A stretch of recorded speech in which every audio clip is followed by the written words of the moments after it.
Peut-être sur le point de pénalty pour être à 9,15 m.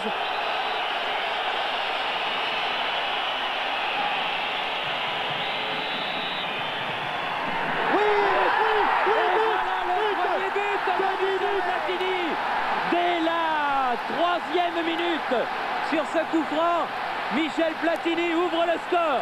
Ah, c'est la répétition, Michel Hidalgo, du but que Michel Platini a marqué à Saint-Étienne. Oui, fantastique. Et quand je voyais le gardien laisser autant d'ouverture. Regardez la feuille morte, le tir en banane qui va venir s'accélérer au-dessus du mur. Et là, le gardien reste carrément planté sur ses appuis. Il ne peut pas bouger. En plus, il avait bouché le gardien. Un match international est quand même d'un autre niveau et il suffit quelquefois de rater un petit peu au début du match pour perdre confiance. Mais Dominique a fait un...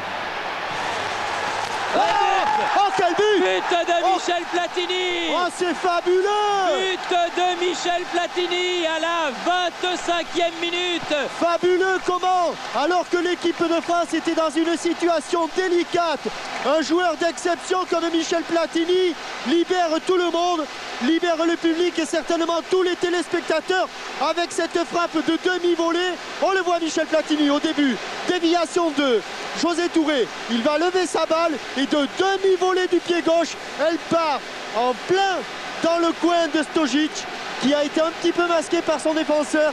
Ça a suffi, on le revoit ici au ralenti, la déviation de José Touré, le contrôle de la cuisse, voilà, de Michel Platini et de demi-volée là en drop. Elle est partie comme une fusée, elle a fusé juste sur le sol et juste dans le coin, alors que nous ne l'emmenions pas large depuis quelques minutes. Absolument, mais c'est ce qu'on disait, on peut toujours tout